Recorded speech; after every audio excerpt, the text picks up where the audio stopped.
The marble floors gleamed beneath the towering chandelier as laughter echoed through the lavish estate. Dressed in an expensive Italian suit, millionaire Patrick Langston leaned back in his leather chair, swirling a glass of vintage scotch as he eyed the black maid who quietly dusted a bookshelf in the corner. "Hey, you!" he called out, waving a crumpled document in the air. "You speak more than just broom and bucket?" The room stilled. Eyes turned. "Translate this," he scoffed, holding up a page of dense text written in Mandarin, "and my salary's yours for month."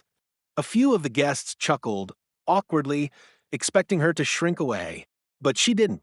Slowly, the maid turned around, stepped forward with calm dignity, and began translating fluently word for word, her voice steady, her tone flawless. The air went dead silent. Patrick's smug grin collapsed into disbelief. By the time she reached the final sentence, jaws had dropped. No one could say a word, especially him. And that's when she looked him in the eye and said, "You should be careful what you offer. Some of us are more qualified than you think." 6 years before that unforgettable night, her name echoed through university halls, not housekeeping corridors. Dr. Althea Monroe, a celebrated linguist and professor of comparative languages, stood on stages across Europe and Asia, effortlessly moving between Mandarin, Arabic, Swahili, and Latin as if they were lullabies from her childhood. Born in Atlanta, Georgia, Althea was the daughter of a school librarian and a war veteran who taught her the power of words before she ever learned to ride a bike. While others played games in the yard, Althea memorized foreign alphabets and read books her classmates could barely pronounce. Her brilliance wasn't just academic, it was lived. By 25, she had already earned her Ph.D. in linguistics and was working with international embassies and major corporations on high-stakes translations. CEOs, diplomats, and scholars respected her expertise. But the higher she climbed, the more resistance she faced, not from competition, but from ceilings placed over her because of her skin. At first, the microaggressions were subtle, "You're so articulate," or "Are you sure you're in the right meeting?" But as her influence grew, the backlash became sharper. One particular boardroom incident derailed everything. Althea had been hired by Langcorp, a billion-dollar tech company expanding its services into Asian markets. She was brought in as a language consultant, not knowing that Patrick Langston, then a rising executive, was desperate to be seen as the architect of the deal. When Althea corrected a critical translation mistake he made during a high-level negotiation, saving the company millions, he publicly laughed it off. But privately he seethed. In a matter of weeks, her contract was quietly terminated under the guise of restructuring. And then came the storm. Without her income, Althea struggled to keep up with loan payments. Her ailing father needed medical care. Opportunities that once poured and now dried up, as whispers painted her as difficult or unprofessional. She tried to fight the rumors, to stand up for herself, but in an industry dominated by powerful white men, she found doors once wide open now bolted shut. Eventually desperate and out of options, she accepted a job from a staffing agency to work as domestic help in wealthy homes. The irony didn't escape her, translating ancient scripts one year, scrubbing their countertops the next. She kept her head down and her story to herself, not because she was ashamed, but because she was planning, waiting, observing, watching the very people who judged her brilliance by her uniform, the ones who mistook silence for stupidity. She knew one day the tables would turn, and so, when she first walked into the Langston estate, she immediately recognized Patrick, older now, more arrogant and still ignorant. He hadn't remembered her. To him, she was just another maid. But Althea? She remembered everything. Every smile that masked betrayal. Every word twisted to silence her. Every door slammed shut on a woman who dared to be more. And now, fate had given her a front-row seat to justice, and she was ready. Althea's mornings began before sunrise, long before the marble hallways of the Langston estate lit up with the sound of clinking glasses and shallow laughter. She tied her worn braids into a neat bun, slipped into her faded uniform, and boarded the early bus, a thermos of black coffee clutched in her gloved hands. The wealthy never noticed how much it cost her just to appear invisible. Her body moved on autopilot, scrubbing floors, arranging fresh orchids, dusting around crystal vases that cost more than her old apartment. She had mastered the art of disappearing in plain sight, saying, "Yes, sir," and "Of course, ma'am," with a composure that camouflaged her intelligence. The Langston house was unlike any she'd worked in before, grand, cold, and painfully performative. It wasn't a home, it was a trophy case. Patrick Langston strutted around like a Wall Street god, always barking orders into his Bluetooth, tossing commands toward staff without ever making eye contact.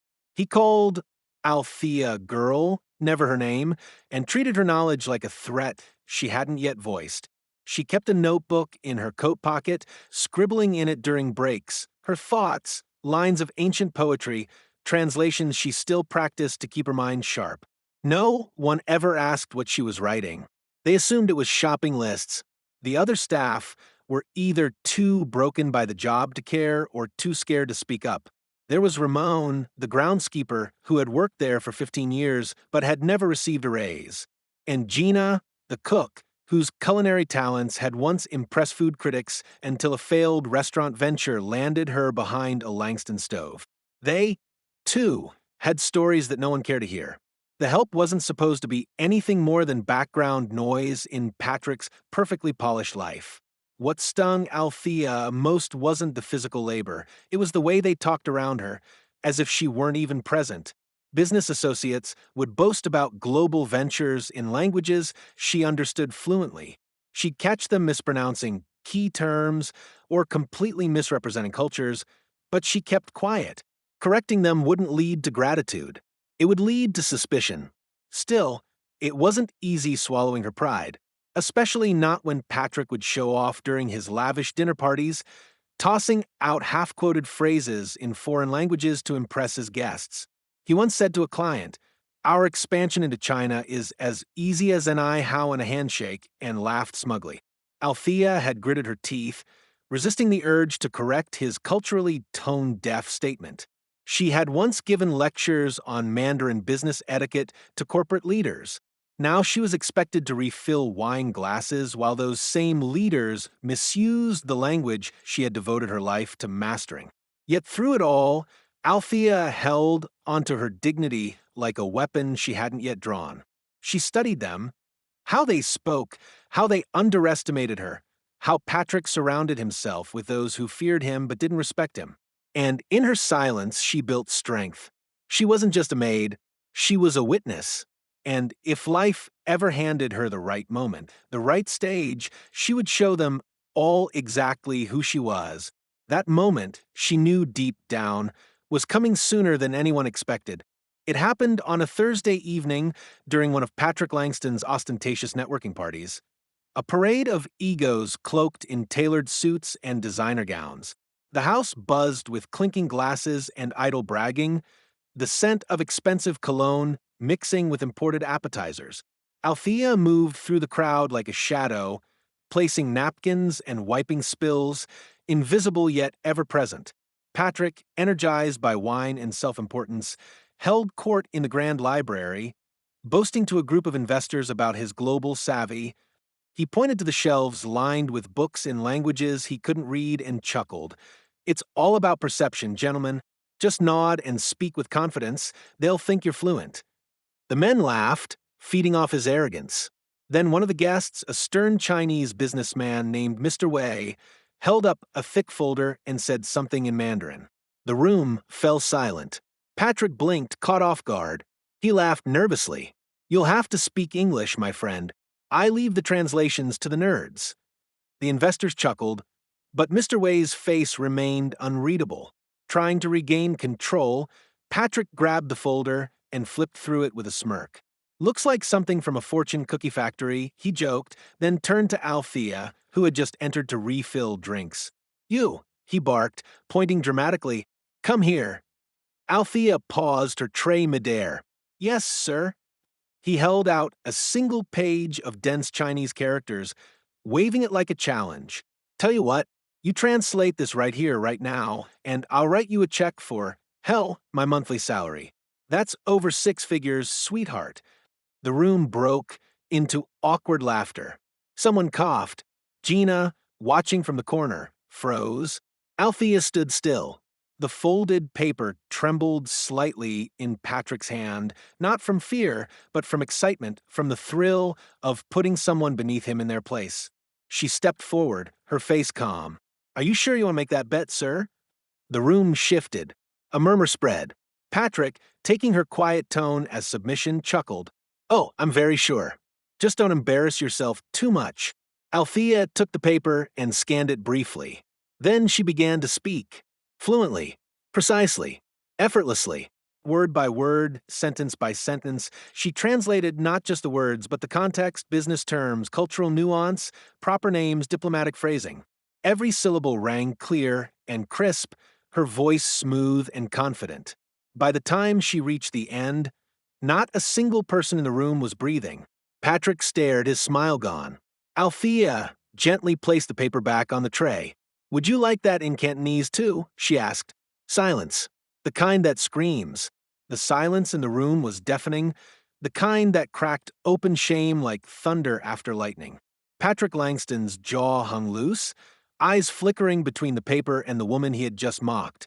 His glass, once dangling in arrogant ease, now trembled ever so slightly in his hand. Mr. Wei, the Chinese businessman, slowly rose from his seat and nodded at Althea, visibly impressed. You captured the tone perfectly, Mr. Wei said in English, his accent precise. Even the subtleties of the idioms.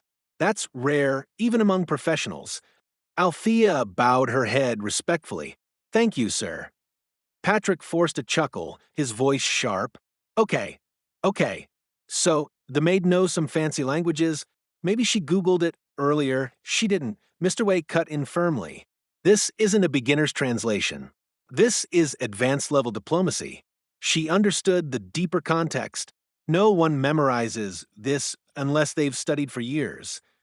The guests around the room, many of whom had watched Althea silently for months, now looked at her as if seeing her for the first time. Murmurs spread like wildfire. Who is she? Did she really just do that? I thought she was just a maid, but Althea didn't flinch. She didn't gloat. She stood tall, her presence commanding without arrogance. Then she looked directly at Patrick, her gaze calm but unflinching. When you've lived in rooms like this long enough, she said, you learn that people like you don't see past uniforms. You judge intelligence by suits and shoes. But language doesn't care about class. Patrick opened his mouth, then closed it. The usual charm he relied on had abandoned him. You said your salary, correct? Althea asked, raising an eyebrow, her tone polite but pointed. Laughter rippled through the guests, this time not at her expense. Patrick stammered, well, that was obviously a joke. No, said Mr. Wei, stepping forward. I believe a deal was made in front of witnesses, and in my culture, a man of his stature honors his word. Does he not? Patrick turned red. Althea didn't press it. She simply stepped back, returning to her tray with quiet dignity. But the room had shifted. Permanently. The people who once didn't know her name now couldn't stop staring. Patrick, for the first time in years, had been outclassed, and by the very person he believed he could humiliate without consequence. And for Althea, it wasn't just about proving him wrong. It was about reminding every person in that room. Never underestimate the power hidden behind silence. Years before she ever set foot in the Langston estate, Dr. Althea Monroe had walked through the halls of the world's most elite universities, not as a maid, but as a guest lecturer. At just 27, she was considered a linguistic prodigy, having mastered over 6 languages and contributed to cutting-edge research on translation cognition and intercultural communication. Her name appeared on panels at Harvard, MIT, and international conferences in Berlin, Tokyo, and Cape Town. She wasn't just fluent, she understood how language shaped diplomacy, business, even war. Her love for language had started early. As a child growing up in a modest home in Atlanta, she'd spend hours at the public library while her mother worked overtime shifts as a nurse. Words became her escape, her rebellion against the silence of poverty. Her father, a retired veteran who suffered from PTSD, found comfort in Althea's voice as she read to him nightly from history books in multiple languages. Learn their language, baby girl, he once told her, and you'll beat them at their own game without firing a shot. By her early 30s, Althea was living that dream. She was hired by the U.S. Department of State as a cultural advisor, consulting on sensitive political translations and traveling between embassies. That's when she crossed paths with Patrick Langston for the first time.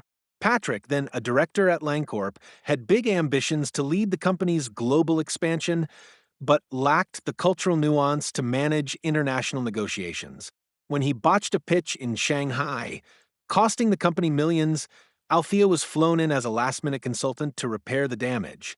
She salvaged the deal with surgical precision, rephrasing contracts, reestablishing rapport, and ensuring that both sides walked away satisfied. The executives at Langcorp were thrilled, but Patrick? He was furious. He had been embarrassed by a woman, and a black woman no less, in front of foreign investors. In the debrief meeting the following week, he openly undermined her contributions, claiming she was just a translator and that the deal was already on the table. When Althea corrected him and presented written evidence of her revisions, he smiled coldly and said, "You're smart, but don't forget your place." 3 weeks later, her consulting contract was terminated. No explanation. No thank you. Soon after, rumors spread quietly among industry circles. Words like difficult, intense, and uncooperative began to shadow her reputation. The network that once opened doors now closed them before she could knock. It was clear someone had pulled strings to erase her.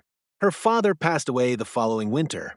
Without steady income or connections, Althea lost their home and most of her savings trying to cover the funeral and medical bills. She applied to dozens of academic jobs, no callbacks. The few who did respond thanked her for applying, then chose someone with a better cultural fit. It was in the stillness of one cold January morning that Althea made the decision. If the world would no longer value her mind, she would still use it, just differently. She joined a housekeeping agency, keeping her degrees boxed away in a storage unit, and began working in silence. Over the next few years, she moved from house to house, mansion to mansion, cleaning up after people who would faint if they knew she had once lectured their CEOs. She listened. She watched. She waited. She read their discarded contracts, overheard boardroom calls, and corrected their butchered foreign phrases in her mind. They thought they were invisible to her, but she saw everything. And when the agency assigned her to the Langston estate, she recognized Patrick Langston instantly. He hadn't changed, but she had. Now, with every word she spoke in Mandarin that night, every syllable that exposed his ignorance, Althea wasn't just reclaiming her dignity, she was honoring the journey that brought her there. The fall, the silence, the grief, the grit. She had earned every language in her arsenal with blood, sweat, and loss. And this time, she wasn't going to be erased.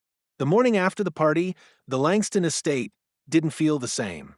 Something had cracked open, and it wasn't just Patrick Langston's pride. Word of what had happened in the library had spread like wildfire. Staff whispered about it over breakfast prep.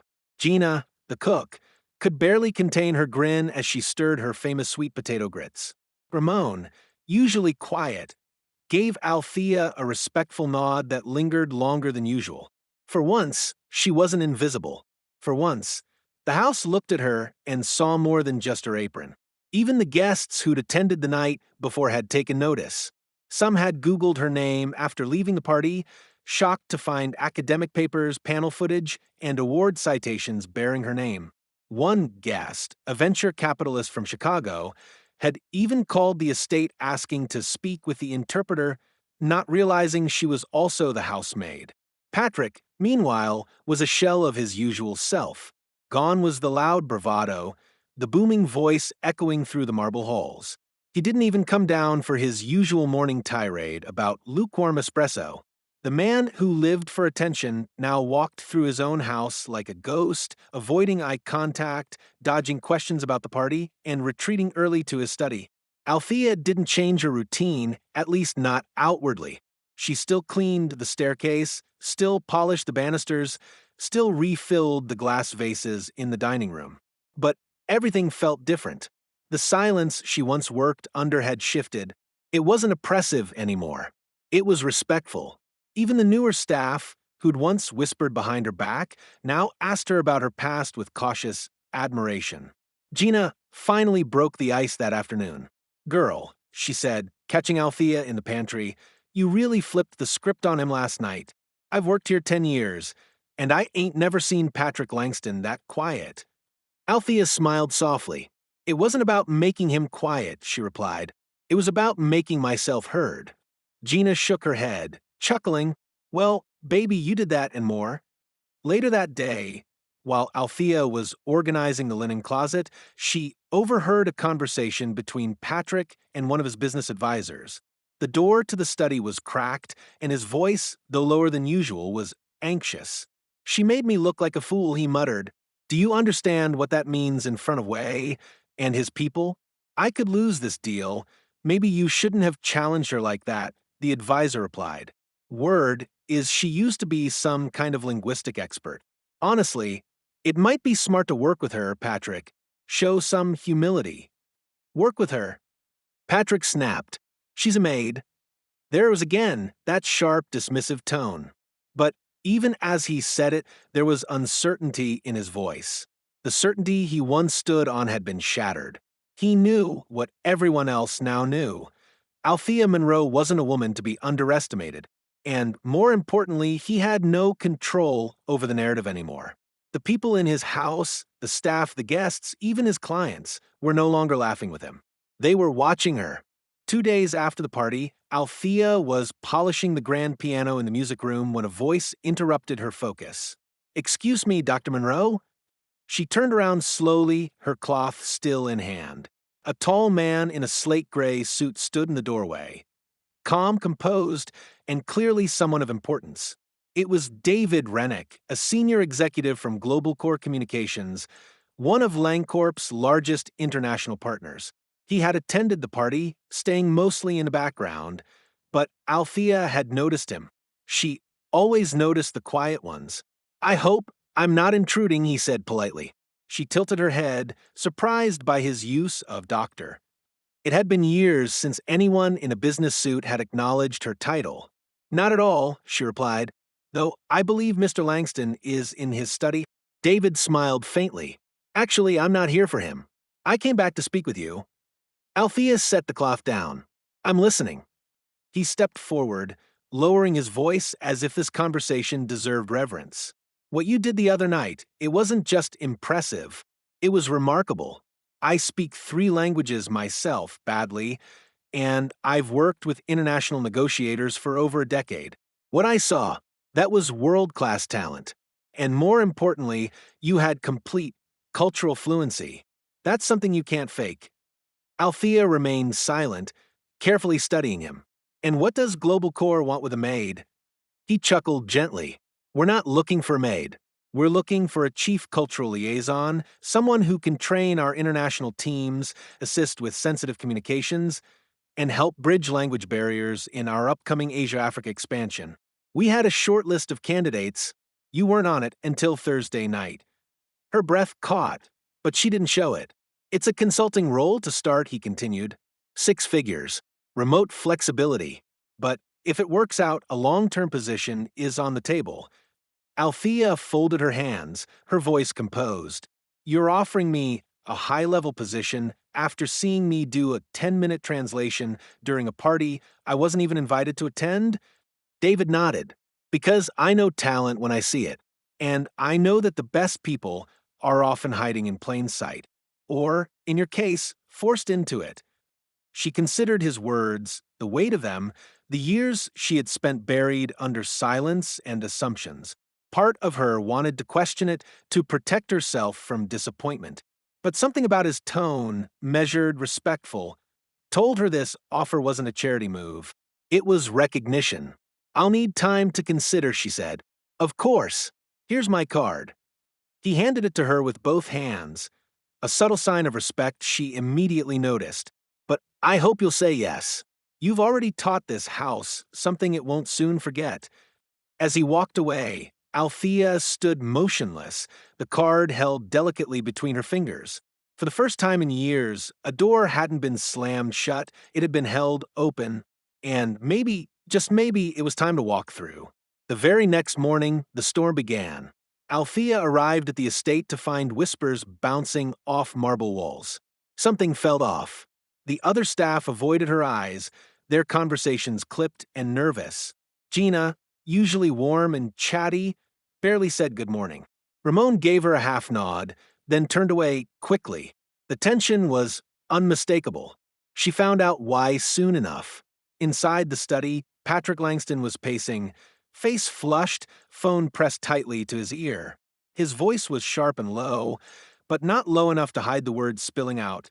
Yes, I need her background checked, thoroughly. No, I don't care about privacy laws. She's been lying about who she is.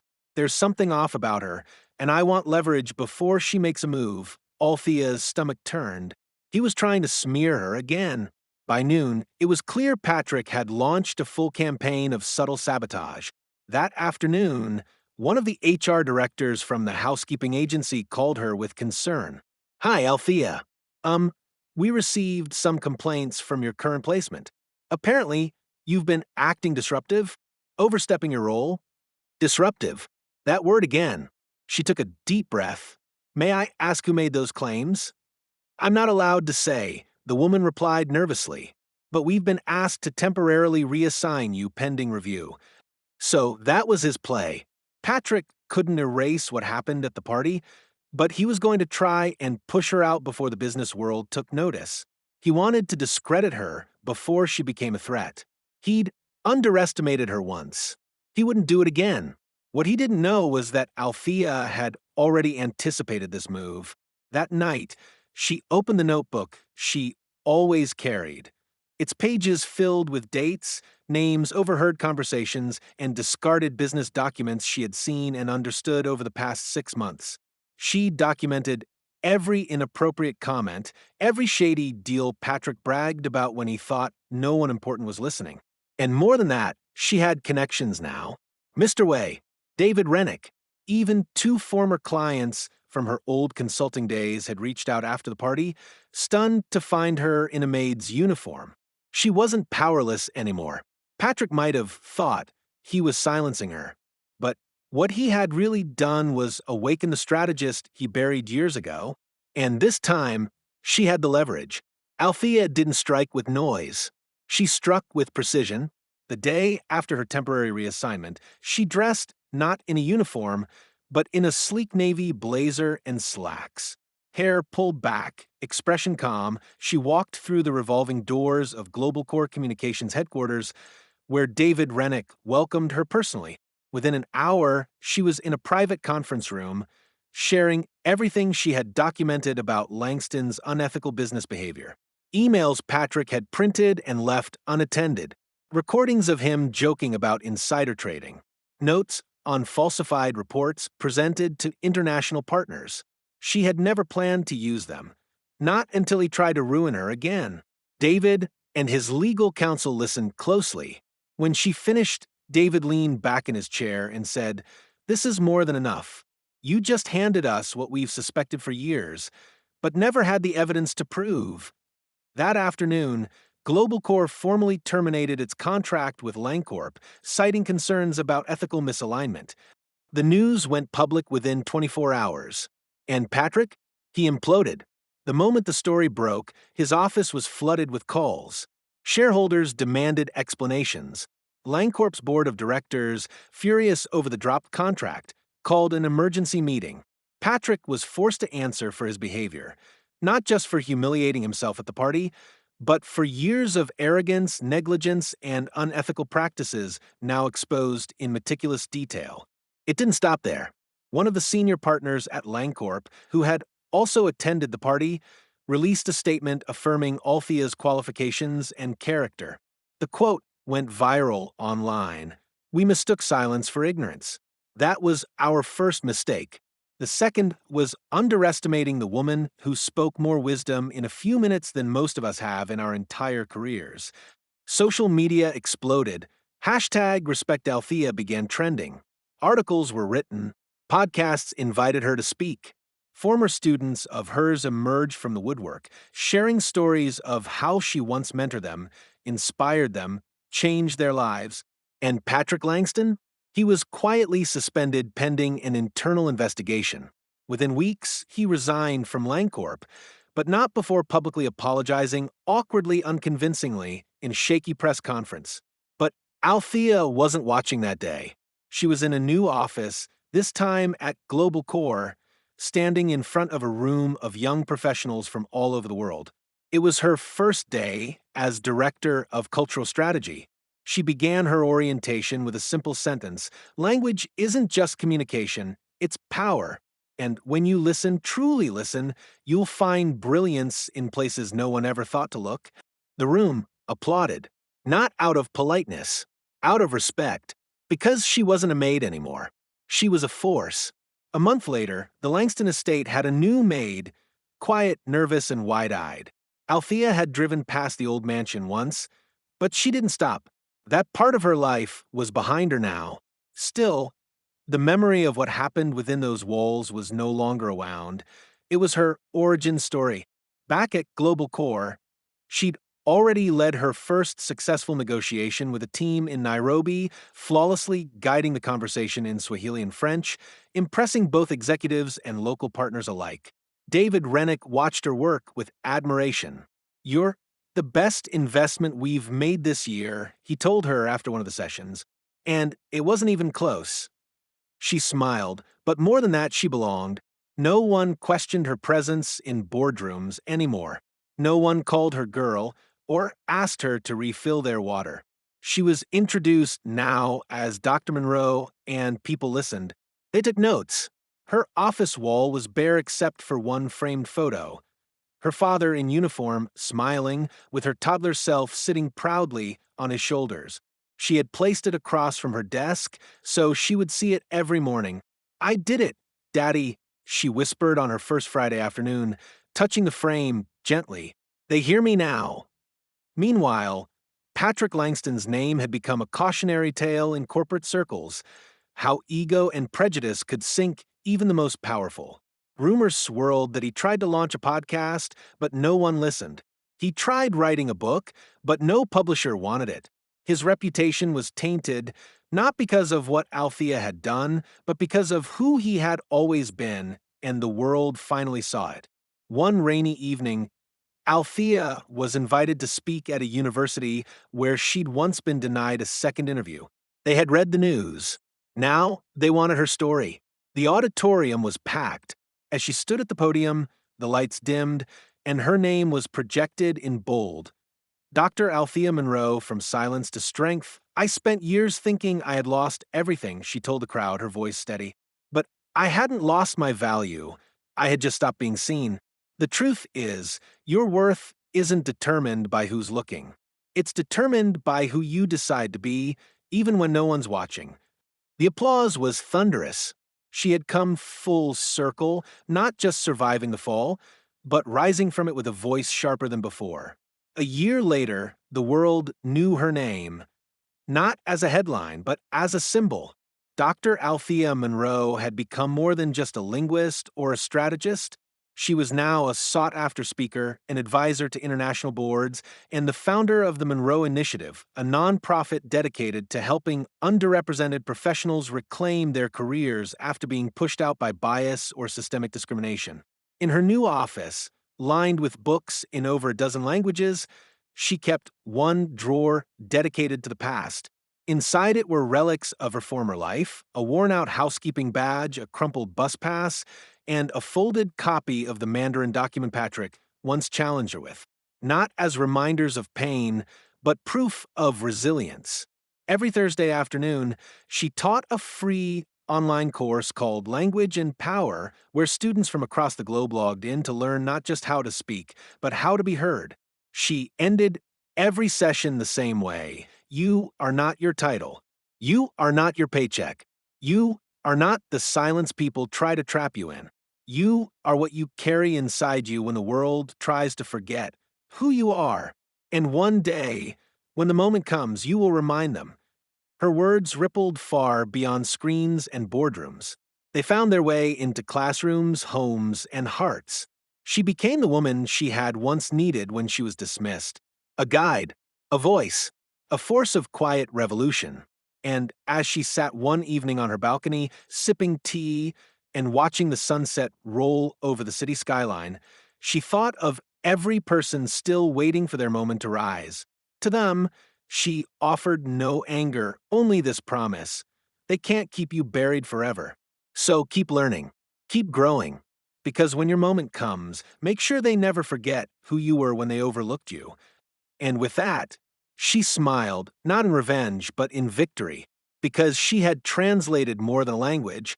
She had translated her pain into purpose, and the world finally understood. And this time, she wasn't just being heard, she was being remembered.